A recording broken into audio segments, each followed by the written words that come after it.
होगा। सबसे पहले हमें 11 का डिविजिबिलिटी रूल सीखना होगा, पर आपको सर वो तो हमें आता है, मैक्सिमम को आता होगा, जिसको नहीं पता बेसिक सा बताकर चलता हूँ। डिविजिबिलिटी रूल 11 का क्या होता है, देखिए अगर जब भी कोई नंबर 11 से डिवाइड है या नहीं चेक करना है, जैसे ये अगर मैं पूछूं 11 से डिवाइड है या नहीं, तो पहला रूल कहता है इसके अल्टरनेट डिजिट, यानी एक छोड़कर एक, या 3 और 2 ये टोटल 5 है, तो 4 और 1 5, यानी अल्टरनेट डिजिट्स का टोटल बराबर। जैसे मैंने कहा 4 2 5 7, मैंने कहा यह 11 से डिवाइड है, तो आप क्या कहोगे 4 और 5 9, 2 और 7 9। अगर अल्टरनेट डिजिट्स का टोटल, अंकों का टोटल, जो एक छोड़कर एक जो अंकों का जोड़ है जो आपस में अगर बराबर है, जैसे कि यहाँ पे 4 और 5 यहाँ पे भी 9 है, और 7 और 2 यहाँ पे भी 9, अगर ये बराबर है तो ये 11 से डिवाइड है। पहली कंडीशन, जैसे मैंने क्या दिया 4 0 7, तो जो 4 और 7 11, ठीक है। अब दूसरी कंडीशन पे आते हैं, रुक जाओ। दूसरी कंडीशन ये होती है कि अल्टरनेट डिजिट्स का अंतर, जैसे 7 और 6 13, और 1 और 1 2, तो भैया 13 और 2 बराबर तो नहीं, पर इनके बीच का अंतर क्या है 11, एक ऐसा नंबर जो 11 से डिवाइड है, तब भी नंबर पूरी तरह 11 से डिवाइड होगा। जैसा कि इसकी बात करूं 4 और 7 11, और मेरे भाई ये 0, तो 11 और 0 का अंतर क्या है 11, यानी जो कि 11 से डिवाइड है। तीसरी कंडीशन, जैसे मैं लिख दूं 2 7 5, अब इसके अल्टरनेट डिजिट्स 2 और 5 7, और इसका अकेला ये डिजिट यानी जो बीच में लिखा ये अगर आपस में बराबर हैं तो ये 11 से डिवाइड है, ठीक है। या आप ये कह सकते हो कि अल्टरनेट डिजिट्स का अंतर 0 हो या फिर अंतर 11 हो। अब क्वेश्चंस देखिए, अच्छा है आज ही के आज जाके इस बैच में पढ़ने लग जाओ, क्योंकि देखिए एक चीज होती है कि देखिए आपके पास हर गली मोहल्ले में, आपके आस पड़ोस में हर कोई तैयारी कर रहा है, ऐसा नहीं सिर्फ आप कर रहे हो, पर हर बच्चे का सिलेक्शन हो जाएगा ये जरूरी भी नहीं है, पर सिलेक्शन नहीं होगा ये भी जरूरी नहीं है। सिलेक्शन उसी का होगा जो बहुत ज़्यादा दिमाग में सबसे ज़्यादा चीज़ें लेकर जाएगा। इसीलिए मैंने एक बैच बनाया, ये मैथ्स का खजाना, इसके अंदर हर वो चीज़ है मैथ्स की, हर वो चीज़ जो आपको एग्जाम में पूरे में से पूरे मार्क्स दिलाएगी। आज के समय वो नहीं रहा कि थोड़ा सा पढ़ लो या 2 महीने पहले पढ़ लो या 3 महीने पढ़ ले, सिलेक्शन आपको आज से ही तैयारी करनी होगी। तो इस बैच में सही बच्चे जुड़ सकते हैं, मैथ्स का खजाना ले सकते हैं, ठीक है। उसके अलावा अगर मैं रीजनिंग की बात करूं तो रीजनिंग का खजाना भी एक बैच है जो इतने का ही 899 का, पर आप मैथ्स प्लस रीजनिंग दोनों का कंबाइन लेते हो तो सिर्फ ये 999 पड़ जाएगा। तो एक बहुत अच्छी आपके लिए एक क्या कहीं ना कहीं एक बहुत अच्छा आपके लिए बहुत फायदेमंद पॉइंट है कि आप दोनों को लेकर आप अपना 999 में यहाँ पे जुड़ सकते हो। और इसी के अलावा इंग्लिश का भी बैच है और सभी चीज़ों का है जिस चीज़ से आपकी तैयारी हो सकती है। अब आप जैसे इस क्वेश्चन को देखोगे तो देखिए क्वेश्चन अगर पॉइंटों में जिस तरह से यहाँ पे दे रखा है आपके एग्जाम में आ गया, आप घबरा जाओगे। तो पर मैं ये कहूँगा कि मेरे भाई कोई भी क्वेश्चन ऐसा जो 3D वाला, कोई भी ऐसा मेंसुरेशन क्वेश्चन दिखता है जिसमें आपको लगता है फॉर्मूले में पाई का इस्तेमाल करते हैं, तो पाई का मतलब क्या होता है 22/7। 22 का मतलब क्या होता है 22 दो नंबरों से मिलकर बना होता है 2 और 11 की मल्टीप्लाई से, यानी ये तो तय हो गया अगर हम पाई का यूज़ कर रहे हैं तो जो हमारा आंसर होगा वो पक्का पक्का पाई, यानी उसमें 22 भी है और 22 का मतलब उसमें 11, यानी कि हर बार हमारा आंसर 11 से डिवाइड होगा। पर दूसरी बात ये भी है कि वो 2 से भी डिवाइड होगा, यानी 2 और 11 दोनों से, यानी मैक्सिमम टाइम हमारा जो आंसर है वो एक इवन नंबर होगा और चीज़ें हमारे लिए आसान हो जाएंगी। अब देखते हैं कि कौन सा नंबर इनमें से 11 से पूरी तरह डिवाइड है। तो 11 का रूल 1 और 5 6, 6 और 0 6, अगर अंक बराबर हैं इनका अल्टरनेट डिजिट्स का टोटल अगर आपस में बराबर है, जैसा कि यहाँ 1 और 5 6 है और 0 और 6 6 है, अगर यह दोनों चीज़ें बराबर हैं तो ये 11 से डिवाइड है और ये हमारा आंसर हो सकता है, क्योंकि शायद 11 से 2 ऑप्शन डिवाइड हो जाएं। पर जैसे ही मैं आगे बढ़ा तो 1 और 5 6, 7 और 0 7, 7 और 6 बराबर नहीं है, यानी ये आंसर हो ही नहीं सकता। 1 और 5 6, 9 और 0 9, 9 और 6 बराबर नहीं है, यानी कि यह भी आंसर बराबर नहीं हो सकता। हम फिर इस पे आ गए 1 और 5 6, 0 और 8 8, ये 8 और 6 भी बराबर नहीं है, ये भी आंसर नहीं हो सकता, यानी सिर्फ ए हमारा आंसर है। क्या ऐसा हो सकता है कि 2 ऑप्शन पूरी तरह 11 से डिवाइड हो? बिल्कुल हो सकता है, वो आगे देखने को मिलेगा। यानी कि हमने क्वेश्चन पढ़ा भी नहीं, डायरेक्ट ऑप्शन देखकर आंसर दे दिया। अब एक क्वेश्चन और देखते हैं आगे, चलिए आगे। अच्छा एक चीज और, 2 का रूल पता है ना आपको डिवाइड का? 2 का रूल कहता है कोई भी नंबर जिसका आखिरी डिजिट 2 से डिवाइड है वो 2 से डिवाइड होगा। जैसा 9 9 9 9 9 8, अगर 8 2 से डिवाइड है तो पूरा नंबर 2 से डिवाइड है, ठीक है। अब हम आ जाते हैं क्वेश्चन पर। इस क्वेश्चन पर आए तो इस क्वेश्चन को जैसे ही हमने देखा तो हमने क्या देखा कि ऑप्शन डायरेक्ट 6 और 6 12, और जो ये 1 है तो 12 और इस 1 का अंतर क्या है 11। अगर अंतर 11 हो या फिर 0 हो तो ये जो नंबर है ये पूरी तरह 11 से डिवाइड है। अगर 11 से डिवाइड है तो हमारा आंसर हो सकता है 100% नहीं। अभी और चेक कर लो, कोई और तो नहीं है 11 से डिवाइड। तो 7 और 6 13 में से गया 12, ये आंसर नहीं है। 9 और 6 15 में से गया 14, ये भी आंसर नहीं है। 8 और 6 14 में से गया 13, ये भी आंसर नहीं है। यानी सिर्फ ऑप्शन ए हमारा आंसर है। आगे चलते हैं, इस पर आ गए। अब इसमें भी वही था कि मेरे भाई सिंपल सा क्या पूछा था, वॉल्यूम यानी पाई का यूज़ होगा। और अगर पाई का यूज़ होगा तो हम क्या करें, 8 और 1 9, 3 और 0 3, 9 में से 3 गया 6, ये आंसर नहीं हो सकता। 1 और 6 हमारा कितना हो गया 7, 8 और 3 11, 11 और 7 का अंतर 0 नहीं होता, ये भी आंसर नहीं हो सकता। 6 और 1 7, 3 और 0 3, यह भी आंसर नहीं हो सकता।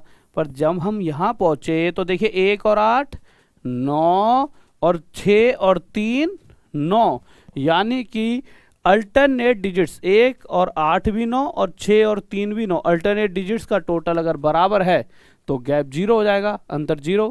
अगर ऐसा है तो ये नंबर 11 से डिवाइड है, यानी यही हमारा आंसर हो जाएगा। अगले क्वेश्चन पर आते हैं, लीजिए।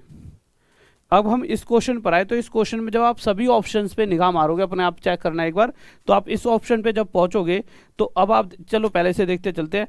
1 और 3 4, 9 और 6 15, 15 में से 4 गया 11। कोई भी अब ऐसा ऑप्शन आपको नहीं दिखेगा जिनके बीच का अंतर 11 हो या 0, तो यही हमारा ऑप्शन है जो 11 से डिवाइड है, यही हमारा आंसर। आगे चलते हैं, इस ऑप्शन पर आ जाते हैं। ये क्या कह रहा है मेरे भाई, 3 और 4 7, 4 और 5 9। मैंने क्या कहा था, टोटल बराबर होना चाहिए, जबकि यहाँ 7 है यहाँ 9 है, ये आंसर हो ही नहीं सकता कभी भी।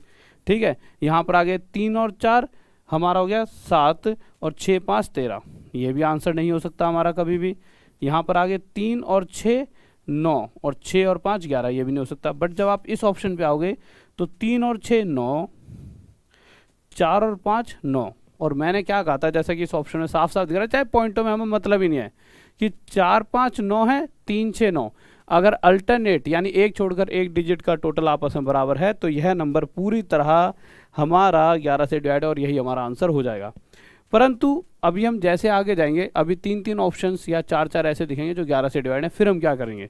बट इस ऑप्शन को जब आप पूरी तरह से देखोगे तो इसमें एक यही ऑप्शन होगा जिसके अंदर 9 और 3 5, 1 और 3, मेरे 1 और 3 कह रहा हूँ, 1 और 9 10 और 6 16, 1 और 9 10 और 6 16, और 2 और 3 5, 16 में से 5 गया 11, यानी यही हमारा आंसर। अब आएगा खेल हंसली।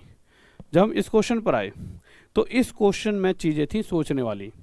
अब इस क्वेश्चन को ना करने के लिए आपको एक एक्स्ट्रा चीज़ सीखनी पड़ेगी। वो चीज़ क्या है, 11 का रूल आता है, 2 का रूल आता है, 3 का रूल आपको पता होना चाहिए। यानी कि कोई भी नंबर अगर 3 से डिवाइड है तो उस केस में उसका रूल कहता है कि अगर कोई भी नंबर 3 से डिवाइड है तो उसके अंकों का यानी डिजिट्स का टोटल, जैसे 3 और 1 4 और 2 6, उसके डिजिट्स का टोटल एक ऐसी वैल्यू होगी जो 3 के पहाड़े में आती होगी।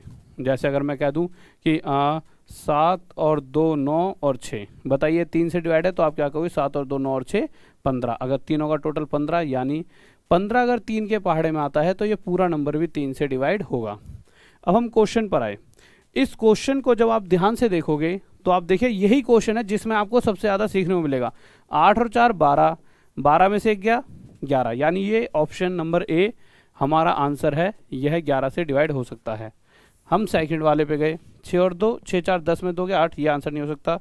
8 5 13 में से 2 गया 11, ये भी आंसर हो सकता है भाई, ये भी मेरे भाई 11 से डिवाइड है।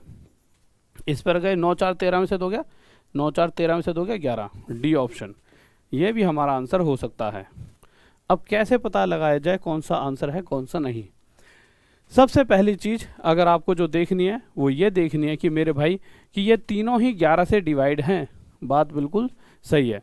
अब आप एक चीज़ देखिए कि अगर 18 की अगर हम बात करें तो 18 क्या है, 18 3 से मिलकर बना है, 3 6 जा 18, और आपको पता है जैसा कि 18 ऊंचाई है तो हमने जो भी फॉर्मूला रखा होगा उसमें 18 की वैल्यू पुट करी होगी, कहीं ना कहीं तो करी होगी, तभी तो दे रखा है।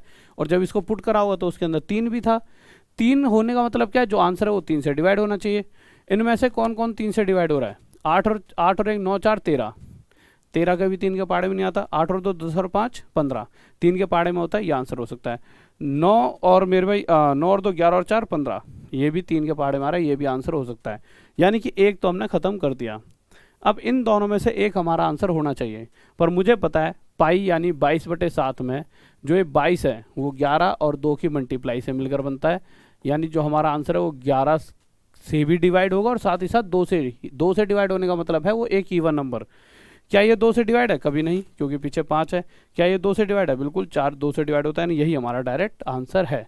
तो इस तरह से आपको कुछ भी नहीं आता तब भी आप हर क्वेश्चन का आंसर एग्जाम में देकर आ पाओगे। ठीक है, जैसा कि इस क्वेश्चन को देखिए, 8 और 2 10, ये आंसर नहीं हो सकता। 8 और 2 10, 10 में 60 गया, 2 ये आंसर नहीं हो सकता। 8 और 3 11 में से 0 गया 11, 7 4 11, 11 में से 0 गया 11, यानी ये दोनों आंसर हो सकते हैं। आप अब समझ चुके हो कि कैसे हो सकते हैं, क्योंकि 11 वाली कंडीशन तो दोनों में सेटिस्फाई हो रही है।